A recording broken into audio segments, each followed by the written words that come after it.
Bugun men sizlarga 20 avgustdan boshlab qariyalar, pensionerlar va keksa yoshdagi fuqarolar uchun juda muhim bo'lgan masalani oddiy tilda tushuntirib beraman.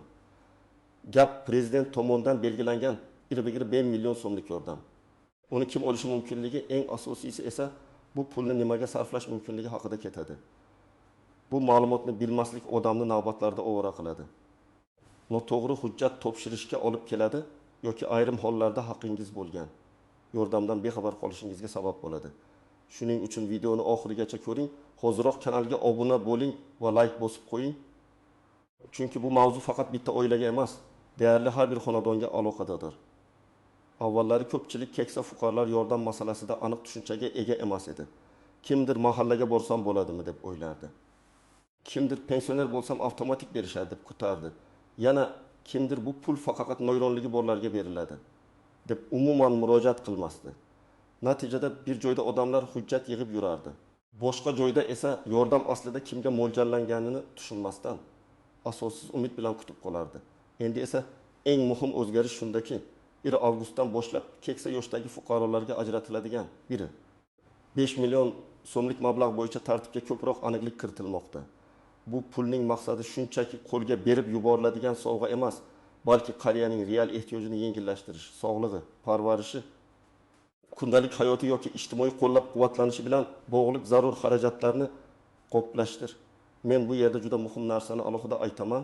Har bir pul ajratilishi o'rtada maqsad bo'ladi. Agar maqsad to'g'ri tushunilmasa, odam noto'g'ri xarajat qiladi yoki ariza berganda rad javobini oladi.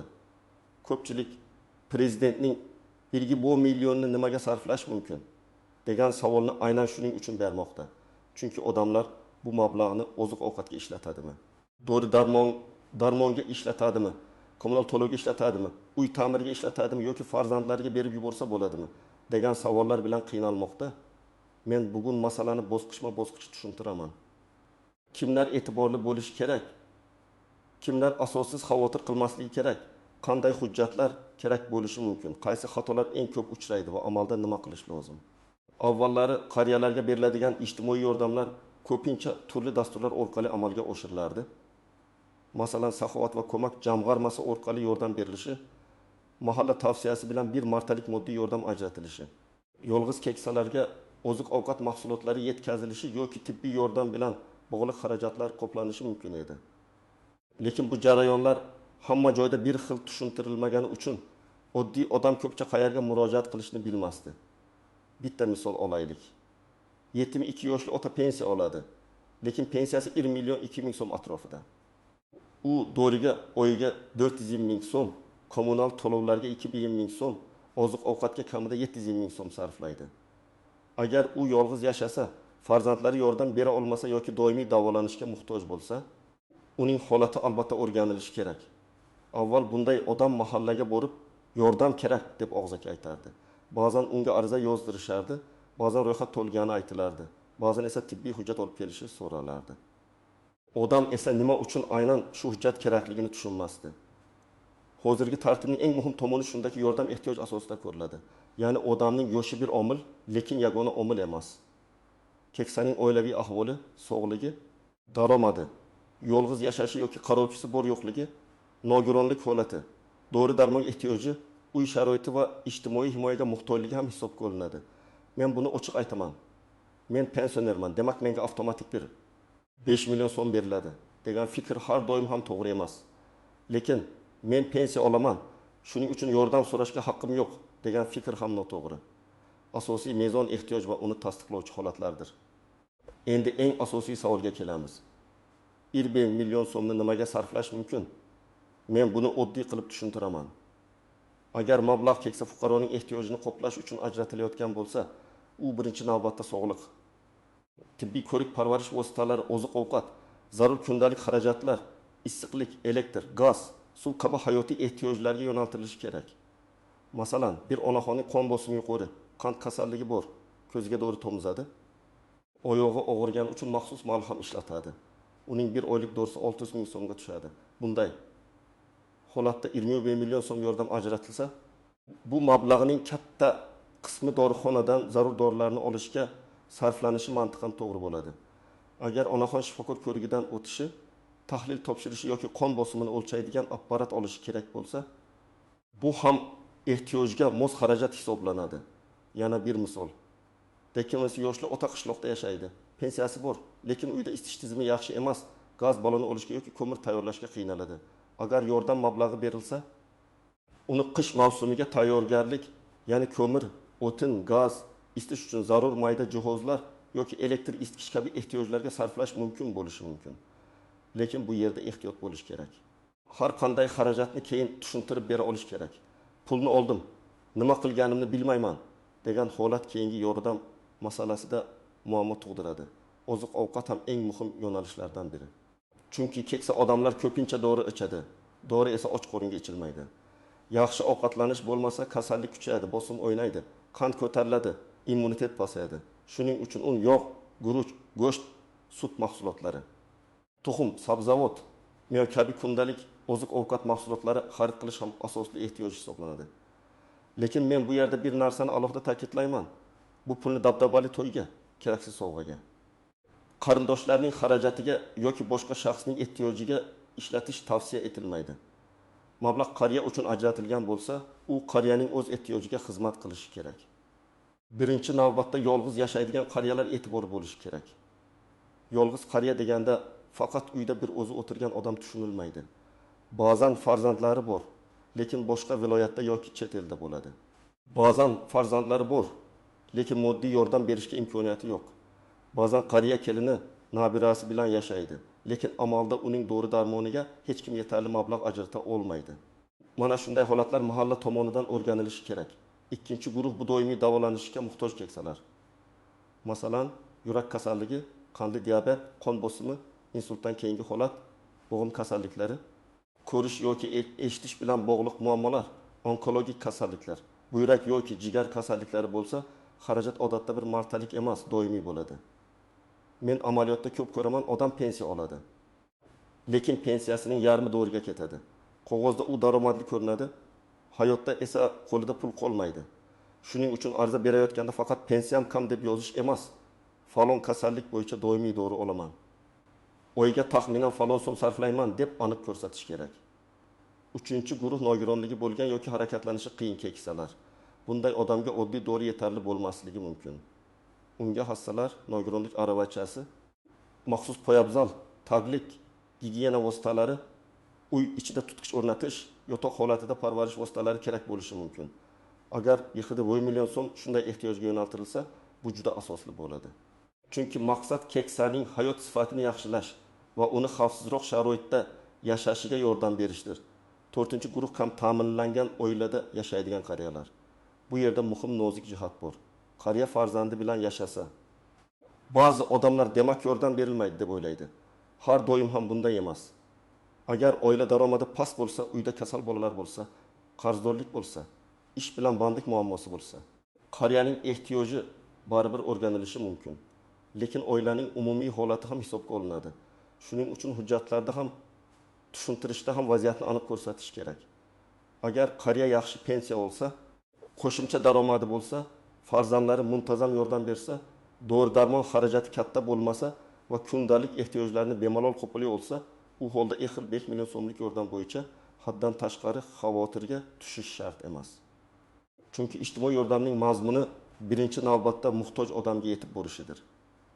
Men buni aytishimdan maqsad kimnidir chetga chiqarish emas, balki tartibni to'g'ri tushuntirish. Masalan, 68 yoshli ota pensiya oladi. Bundan tashqari ijaraga bergan uyi bor. Farzandlari har oy yordam yuboradi. Sog'lig'i nisbatan yaxshi. Bunday holatda uning arizasi ko'rib chiqilishi mumkin, lekin ustuvorlik og'ir ahvoldagi, yolg'iz, kasal yoki daromadi yetmaydigan keksalarga berilishi tabiiy. Chunki mablag' cheksiz emas. Agar hamma bir xil tartibda va bir xil ehtiyoj bilan murojaat qilsa, haqiqatan qiynalayotgan odamning navbati orqaga surilib ketadi. Yana bir holat. Qariya nomida uy, avtomobil yoki boshqa mol-mulk bo'lishi mumkin.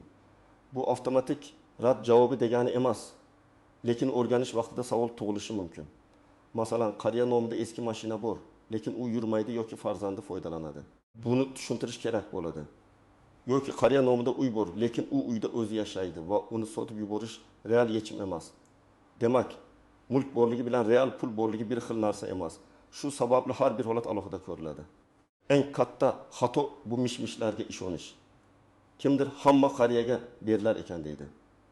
Kimdir faqat saqada yoshdan oshganlarga berilar ekan deydi. Kimdir faqat mahalla raisiga yaqin odam oladi deb odamlarni tushkunlikka soladi. Men ekspert sifatida shuni aytaman. Siz har doim rasmiy manbadan, mahalla, tuman hokimligi, ijtimoiy himoya bo'limi yoki mas'ul tashkilotdan aniqlashtiring. Og'zaki gap asosida na umidni haddan tashqari oshiring, na haqingizdan voz keching. Ikkinchi xato bu hujjatsiz murojaat qilish. Odam boradi va menga yordam kerak deydi. Albatta, bu ham murojaat, lekin agar sizda pensiya miqdori, tibbiy ma'lumotnoma, dorilar ro'yxati, kommunal qarzdorlik, yolg'iz yashash holati yoki oilaviy vaziyatni ko'rsatadigan ma'lumotlar bo'lsa, arizangiz ancha asosli ko'rinadi. Mas'ul odam ham vaziyatni yaxshiroq tushunadi. Men har doim shuni maslahat beraman. His tuyg'u bilan emas. Aniq fakt bilan murojaat qiling. Uchinchi xato bu pulni boshqa birovga berib yuborish. Ba'zan qariyaning nomiga yordam tushadi, lekin pulni farzandi, nabirasi yoki boshqa qarindoshi olib, o'z xarajatiga ishlatib yuboradi.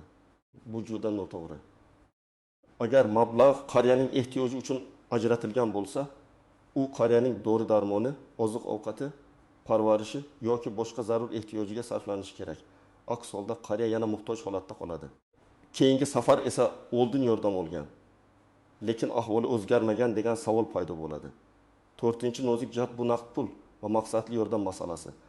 Ayrim holatlarda yordam pul ko'rinishida berilishi mumkin.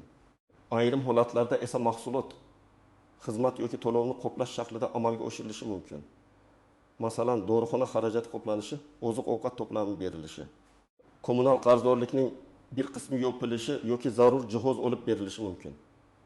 Shuning uchun albatta qo'limga naqd 20 million beriladi deb kutish to'g'ri emas. Tartib hududidagi amaliyot. Ajratilgan mablag'ning yo'nalishi va mas'ul tashkilot qaroriga bog'liq bo'lishi mumkin. 5-xato bu arizada umumiy gap yozish. Masalan, moddiy yordam so'rayman deb yozib qo'yish yetarli bo'lmasligi mumkin. Yaxshiroq variant. Men falon yoshdaman, pensiyam falon so'm. Yolg'iz yashayman yoki oilam daromadi yetarli emas. Falon kasallik bo'yicha doimiy dori olaman. Oyiga taxminan falon so'm xarajat qilaman. Shu sababli dori-darmon va oziq-ovqat xarajatlarimni qoplash uchun yordam so'rayman deb yozish. Mana shunda arizani ko'rgan odam sizning real ehtiyojingizni tushunadi. Endi men sizga nima qilish kerakligini aniq aytaman. Birinchi qadam, yashash joyingizdagi mahalla fuqarolar yig'iniga boring yoki telefon orqali bog'laning. Agar qariya o'zi bora olmasa, farzandi, qarindoshi, qo'shnisi yoki ijtimoiy xodim yordam berishi mumkin. Muhimi, murojaat og'zaki gap darajasida qolib ketmasin. Ariza yozilsin, ro'yxatga olinsin, kim qabul qilgani va qachon ko'rib chiqilishi so'ralsin. Ikkinchi qadam, hujjatlarni tayyorlang. Odatda pasport yoki ID karta nusxasi, pensiya guvohnomasi yoki pensiya miqdorini ko'rsatadigan ma'lumot, tibbiy ma'lumotnoma, retseptlar, dorilar uchun chek yoki narxlar ro'yxati, kommunal qarzdorlik bo'lsa tegishli kvitansiya, nogironlik bo'lsa tasdiqlovchi hujjat. Yolg'iz yashash yoki oilaviy ahvolga oid ma'lumot kerak bo'lishi mumkin. Hamma hududda talab bir xil bo'lmasligi mumkin, lekin oldindan tayyor bo'lsangiz vaqt yutasiz. 3-qadam. Arizada pulni nimaga sarflamoqchi ekaningizni aniq yozing. Masalan, qandli diabet bo'yicha dori-darmon olish, qon bosim apparati va zarur dorilar xarid qilish, oziq-ovqat va gigiyena vositalari olish, kommunal to'lov bo'yicha qarzdorlikni yopish, harakatlanish uchun hassa yoki parvarish vositasi olish kabi aniq maqsad ko'rsating. Bu juda muhim, chunki maqsad aniq bo'lsa, yordamning zarurligi ham aniq ko'rinadi. 4-qadam. Xarajatlaringizni hisoblab chiqing. Masalan, dori-darmon 6,5 ming so'm, oziq-ovqat 500 ming so'm, kommunal to'lov 2,5 ming so'm, gigiyena vositalari 100 ming so'm bo'lsa, jami 50 ming so'm atrofida bo'ladi. Bunday hisob arizada bo'lsa, u oddiy gap emas, asosli murojaatga aylanadi. Men ko'p hollarda odamlar yordam so'raydi, lekin qancha va nimaga kerakligini ayta olmaydi. Mas'ul tashkilot esa ehtiyojni raqam bilan ko'rish kerak. 5-qadam, agar rad javobi olsangiz, sababini so'rang. Bo'lmaydi degan gapning o'zi yetarli emas. Nima uchun bo'lmaydi? Hujjat yetishmadimi? Sizning holatingiz mezonga tushmadimi? Navbat bormi? Qayta murojaat qilish mumkinmi? Boshqa turdagi yordam bormi? Mana shu savollarni bering. Chunki ba'zan rad javobi yakuniy emas, faqat hujjat to'liq emasligini bildiradi. 6-qadam, agar qariya o'zi harakatlana olmasa, Uyga o'rganish uchun kelishlarini so'rash mumkin. Mahalla faollari, ijtimoiy xodimlar yoki mas'ul tashkilot vakillari holatni joyida o'rganish kerak bo'ladigan vaziyatlar bor. Masalan, yotoq holatidagi onaxon, yurishga qiynaladigan, ota yoki nogironligi bor keksani idora olib yurish insoniy jihatdan ham, amaliy jihatdan ham to'g'ri emas. Bunday vaziyatda qarindoshlar yordam berishi, murojaatni yozishi mas'ullardan uyga kelib o'rganishni so'rashi kerak. Birinchi misol, 7-6 yoshli onaxon yolg'iz yashaydi. Pensiyasi 1 million 100 ming so'm. U qandli diabet va qon bosimi bo'yicha doimiy dori ichadi. Dorilarga oyga 20 ming so'm ketadi. Kommunal to'lovlari 200 ming so'm. Oziq ovqati 600 ming so'mdan kam bo'lmaydi. Bu ayolning daromadi xarajatiga yetmaydi. Agar u 20 million so'mlik yordam so'rasa, arizasida dori darmon va oziq ovqat xarajatlarini asos qilib ko'rsatishi kerak. Tibbiy ma'lumotnoma va dorilar ro'yxatini ilova qilsa murojaati kuchliroq bo'ladi. Ikkinchi misol, takazan 2 yoshli ota farzandi bilan yashaydi. Lekin farzandi vaqtincha ishsiz. Uyda 2 nafar nabira bor. Otaning yurak kasalligi bor. Shifokor unga doimiy dori yozgan. Bu yerda farzandi bilan yashaydi. Demak, yordam kerak emas deb yuzaki qarash noto'g'ri. Oilaning umumiy daromadi, otaning tibbiy xarajatlari, uy sharoiti o'rganilishi kerak. Agar haqiqatda ehtiyoj bo'lsa, yordam berilishi mumkin. Uchinchi misol, 70 yoshli pensionerning pensiyasi nisbatan yaxshi.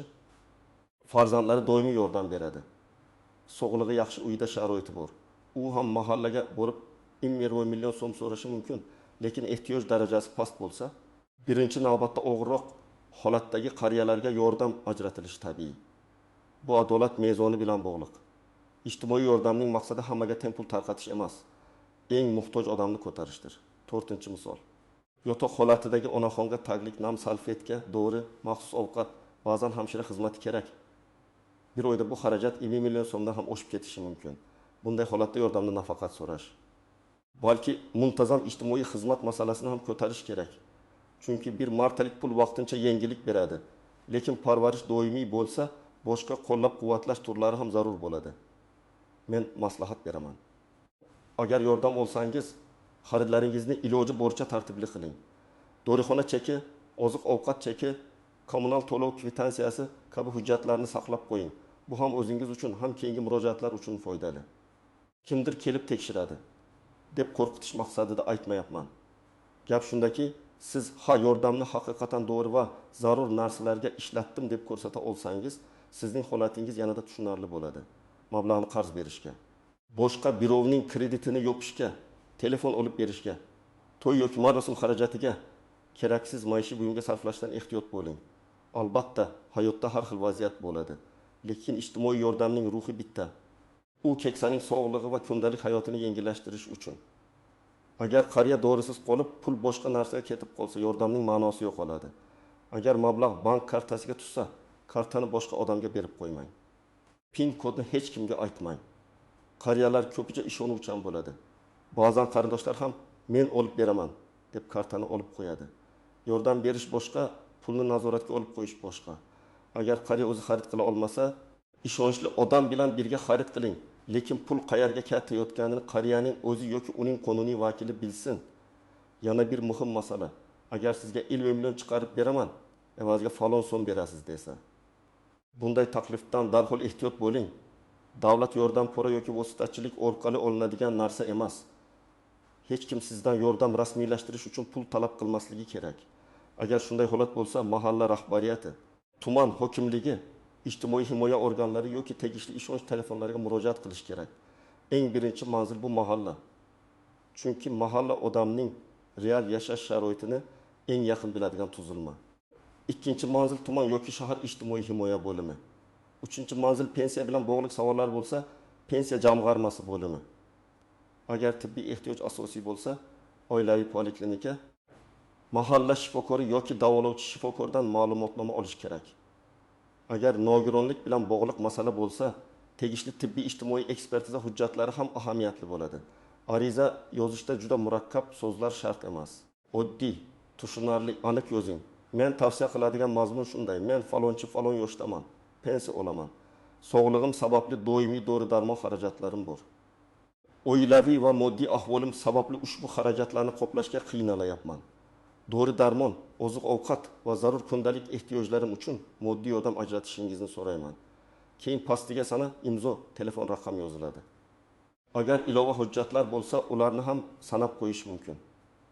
Agar siz farzand sifatida ota-onangiz uchun murojaat qilayotgan bo'lsangiz, vaziyatni xolis yozing. Otam yoki onamning pensiyasi yetmayapti, falon kasalligi bor. Men o'zim ham moddiy jihatdan yordam berishga qiynalayapman deb aniq tushuntiring. Bu uyat emas. İjtimoiy yordam tizimi aynan shunday vaziyatlarda odamni qo'llash uchun kerak, lekin yolg'on ma'lumot berish, daromadni yashirish yoki aslida ehtiyoj bo'lmasa ham yordam olishga urinish noto'g'ri va boshqalarning haqqiga zarar yetkazadi.